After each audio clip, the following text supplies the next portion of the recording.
सुप्रभात बच्चों, कैसे हैं आप सब। उम्मीद करती हूँ आप सब अच्छे होंगे।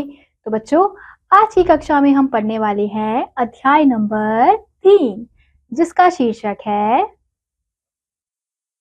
हिमालय की एक घटना। तो बच्चों, इस अध्याय में हमें एक हिमालय की घटना बताई गई है।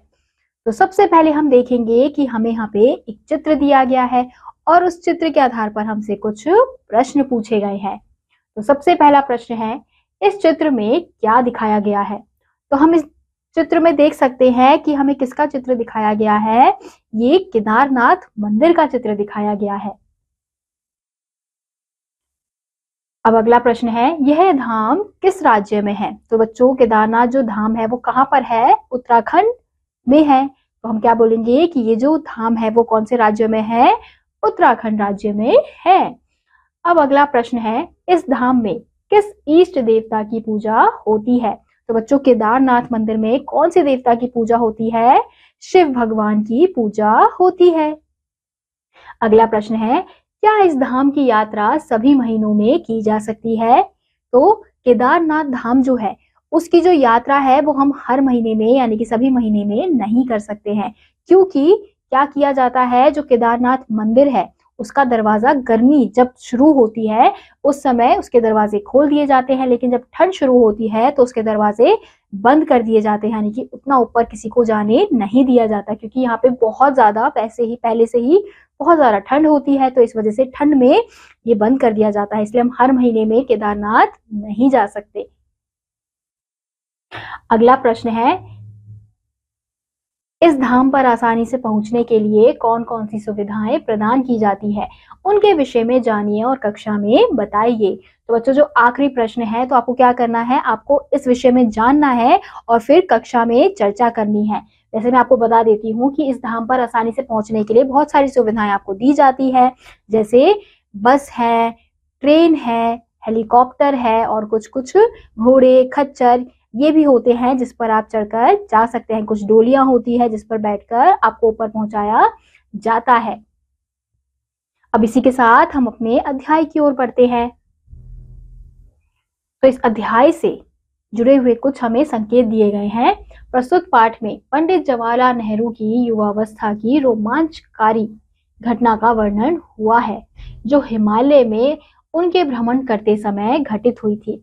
यह पाठ उनकी आत्मकथा का एक अंश है। तो बच्चों, ये जो प्रस्तुत अध्याय हमें दिया गया है, जो हमें कहानी दी गई है, वो किसके ऊपर है, वो जवाहरलाल नेहरू की युवावस्था, यानी कि जब वो जवान थे, अपने युवावस्था में थे, तो वो हिमालय की यात्रा में गए होंगे। तो उस समय जो उनके साथ घटना घटित हुई थी, उस आधार पर हमें ये अध्याय दिया गया है। तो ये जो अध्याय है वो उनकी आत्मकथा का एक छोटा सा अंश है। मेरा विवाह सन 1916 ईस्वी में दिल्ली में बसंत पंचमी को हुआ था। उस साल गर्मी में हमने कुछ महीने कश्मीर में बिताए। मैंने अपने परिवार को तो श्रीनगर की घाटी में छोड़ दिया और अपने एक चचेरे भाई के साथ कई हफ्तों तक पहाड़ों में घूमता रहा तथा लद्दाख रोड तक बढ़ता चला गया। तो अब जो नेहरू जी हैं वो क्या बता रहे हैं कि जो उनका विवाह है कब हुआ था, 1916 ईस्वी में हुआ था। और कहाँ हुआ था, दिल्ली में हुआ था। और कौन से दिन हुआ था, बसंत, यानी कि उस समय क्या थी, बसंत पंचमी थी। और उस साल गर्मी में हमने कुछ महीने कश्मीर में, यानी कि जो नेहरू जी हैं उन्होंने अपने परिवार के साथ कुछ साल कहाँ पे बिताए थे, कश्मीर में बिताए थे।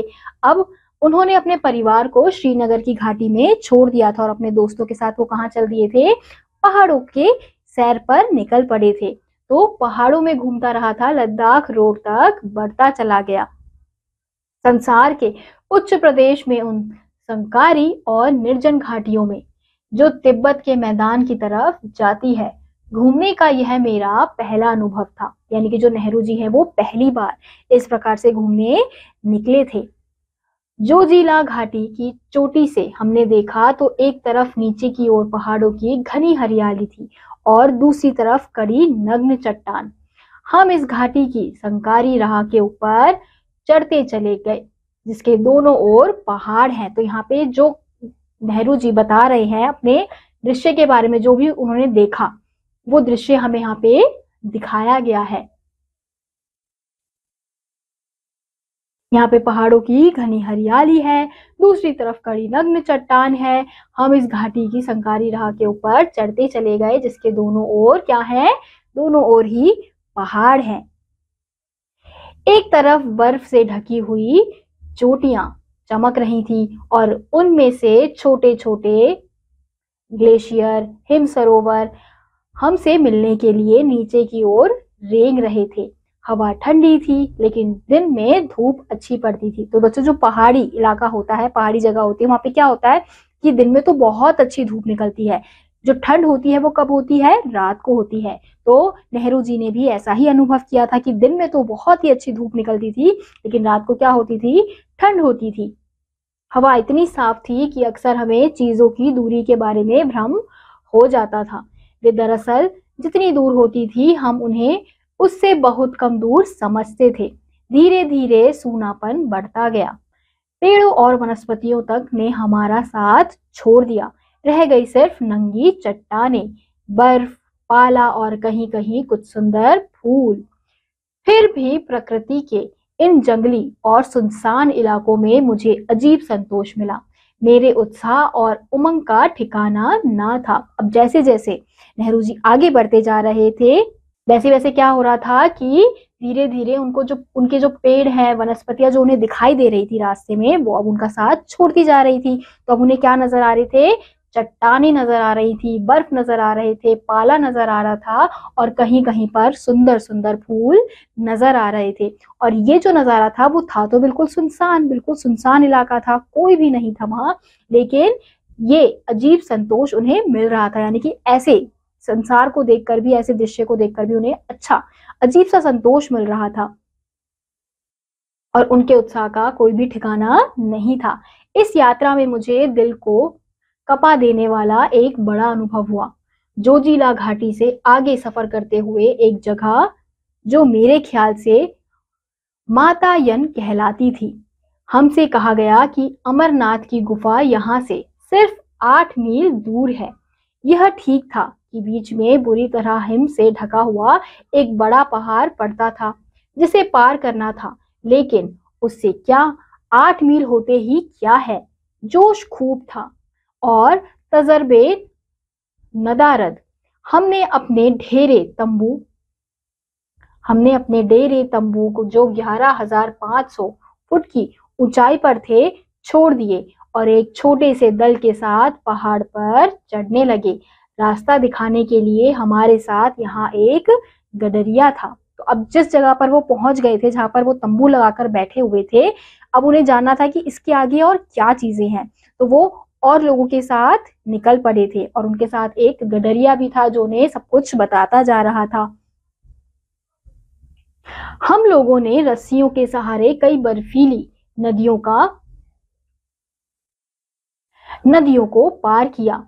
हमारी मुश्किलें बढ़ती गई तथा सांस लेने में भी कठिनाई मालूम होने लगी। अब वो लोग कैसे चढ़ने लगे थे, रस्सी के सहारे वो लोग पहाड़ के ऊपर चढ़ने लगे थे। अब जैसे जैसे आप पहाड़ों के ऊपर जाओगे, यानी कि जितना ऊंचा पहाड़ होगा उतना ऊपर जाओगे, बर्फ होगी, तो धीरे धीरे क्या होता है, सांस लेने में आपको दिक्कतें होती है। तो नेहरू जी के साथ भी यही हो रहा था, उन्हें भी सांस लेने में जैसे जैसे वो ऊपर बढ़ते जा रहे थे, उनकी कठिनाई थी जो थी वो और ज्यादा बढ़ती जा रही थी। हमारे कुछ सामान उठाने वालों के मुंह से खून निकलने लगा, हालांकि उन पर बहुत बोझ नहीं था। उधर बर्फ पड़ने लगी और बर्फीली नदियां भयानक रूप से रपटीली हो गई। हम लोग बुरी तरह थक गए। तो जो उनका सामान उठा रहे थे, जो भी गडरिये थे जो उनका सामान उठा रहे थे, उनके जो नाक है उनसे क्या निकलने लगा था, खून निकलने लगा था, क्योंकि वहां पे बहुत ज्यादा बर्फ थी। तो जहां पर ज्यादा ठंड होती है तो इस प्रकार की क्रियाएं वहां पर हो जाती हैं। आपके मुंह से खून निकलता है, नाक से खून निकलता है। हालांकि उनके पास इतना सामान भी नहीं था, लेकिन उनको थकान ज्यादा हो रही थी। हम लोग बुरी तरह थक गए। एक एक कदम आगे बढ़ने के लिए बहुत कोशिश करनी पड़ती थी, लेकिन फिर भी हम यह मूर्खता करते ही गए। हमने अपना खेमा सुबह 4 बजे छोड़ा था और 12 घंटे तक लगातार चढ़ते रहने के बाद हमें एक सुविशाल हिम सरोवर देखने का पुरस्कार मिला। यह दृश्य बहुत ही सुंदर था। उसके चारों ओर बर्फ से ढकी हुई पर्वत चोटियां थी, मानो देवताओं का मुकुट अथवा अर्धचंद्र हो। परंतु ताजी बर्फ और कोहरे ने शीघ्र ही इस दृश्य को हमारी आंखों से ओझल कर दिया। अब जिस जगह पर वो पहुंचना चाहते थे वो उस जगह पर पहुंच गए थे, और वो जो दृश्य उन्हें देखने को मिल रहा था वो बहुत ही ज्यादा खूबसूरत था। चारों तरफ क्या थी, बर्फ ही बर्फ थे। तो अगर आप ऐसे ट्रैकिंग वगैरह पे जाते हो तो जहां पे आपको पहुंचना होता है, जब आप उस जगह पर पहुंच जाते हो तो आपको भी ऐसा खूबसूरत से नजारे देखने को मिलते हैं। और जो बर्फ होते हैं, पहाड़ होते हैं, वो तो वैसे ही बहुत ज्यादा खूबसूरत होते हैं। तो उन्होंने भी बहुत ही अच्छा दृश्य देखा था। लेकिन धीरे धीरे, शीघ्र ही, जल्द ही वो जो दृश्य था वो गायब होता जा रहा था। क्यों? क्योंकि वहां पर कोहरा पड़ने लगा था। जब कोहरा पड़ता है तो क्या हो जाता है, हर जगह हमें धुंध धुंध सी नजर आती है, तो हमें साफ नजर नहीं आ पाता है। तो इसलिए ज्यादा देर तक वो दृश्य वो नहीं देख पाए थे। पता नहीं कि हम कितनी ऊंचाई पर थे, लेकिन हमारा ख्याल है कि हम लोग कोई 15-16 हजार फुट ऊंचाई पर जरूर होंगे, क्योंकि हम अमरनाथ की गुफा से बहुत ऊंचे थे। अब हमें इस हिम सरोवर को, जो संभवतः आधा मील लंबा होगा, पार करके दूसरी तरफ नीचे गुफा को जाना था। हम लोगों ने सोचा कि चढ़ाई खत्म होने से हमारी मुश्किलें भी खत्म होंगी, इसलिए बहुत थके होने पर भी हम लोगों ने हंसते हुए यात्रा की, यह मंजिल भी तय करनी शुरू की। अब उन्हें पता नहीं था कि वो ऊपर तो चले गए हैं, लेकिन वो कितने ऊपर है वो उनको अंदाजा भी नहीं था। तो उन्होंने अंदाजे में क्या कहा कि 15-16 हजार फुट हम ऊंचाई पर जरूर होंगे। और क्योंकि हम अमरनाथ की गुफा से बहुत ऊंचे थे, यानी कि उनका जो रास्ता था, उनकी जो यात्रा थी वो अमरनाथ तक थी, लेकिन वो ऊपर गए क्योंकि उन्हें जानना था कि इसके ऊपर और क्या हो सकता है।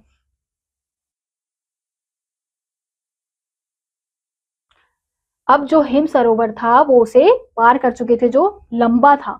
पार करके दूसरी तरफ उन्हें कहाँ जाना था, गुफा की ओर जाना था। हम लोग ने सोचा कि चढ़ाई खत्म होने से हमारी मुश्किलें भी खत्म होंगी, तो इस आस में वो लोग क्या कर रहे थे, हंसते हंसते उस चढ़ाई को खत्म कर रहे थे। क्योंकि जितनी जल्दी अगर हम यात्रा करेंगे, जितनी जल्दी हम चढ़ाई को खत्म करेंगे, उतना ही क्या होगा, हम इस मुश्किल को पार कर पाएंगे। तो इसलिए उन्होंने क्या सोचा कि हम विश्राम नहीं करते हैं, थकते हुए भी हंसते हंसते वो चढ़ाई को चढ़ रहे थे और उसे पूरा करने का प्रयास कर रहे थे। इसमें बड़ा धोखा था, क्योंकि वहां दरारें बहुत सी थी और ताजी गिरने वाली बर्फ खतरनाक दरारों को ढक देती थी। इस नई बर्फ ने ही मुझे करीब करीब खत्म कर दिया होता, क्योंकि मैंने ज्यों ही उसके ऊपर पैर रखा वह नीचे खिसक गई। अब धीरे धीरे वहां पे क्या थी, वहां पे बर्फ पड़ रही थी। जो बर्फ है वो ताजी ताजी बर्फ हिमालय में गिर रही थी, क्योंकि वो जो बर्फ का पहाड़ है, अब आप जितना ऊंचा जाओगे वहां पे आपको बर्फ तो गिरेगी ही, बर्फ तो पड़ेगी ही। जो वो बर्फ है वो बहुत ज्यादा ताजी थी, तो ताजी बर्फ में अगर आप पैर रखोगे तो वो जमी हुई तो होती नहीं है, तो क्या होता है, वो खिसक जाती है। और मैं धम से मुंह बाए हुए एक विशाल दरार में जा गिरा। यह दरार बड़ी थी और कोई भी चीज उसमें बिल्कुल नीचे पहुंचकर हजारों वर्ष बाद तक भूगर्भ शास्त्रियों की खोज के लिए इत्मीनान के साथ सुरक्षित रह सकती थी। लेकिन मेरे हाथ से रस्सी नहीं छूटी और मैं दरार की बाजू को पकड़े रहा और ऊपर खींच लिया गया। इस घटना से हम लोगों के होश तो ढीले हो गए थे। फिर भी हम लोग आगे चलते ही गए, लेकिन दरारों की तादाद और उनकी चौड़ाई आगे जाकर और भी बढ़ गई।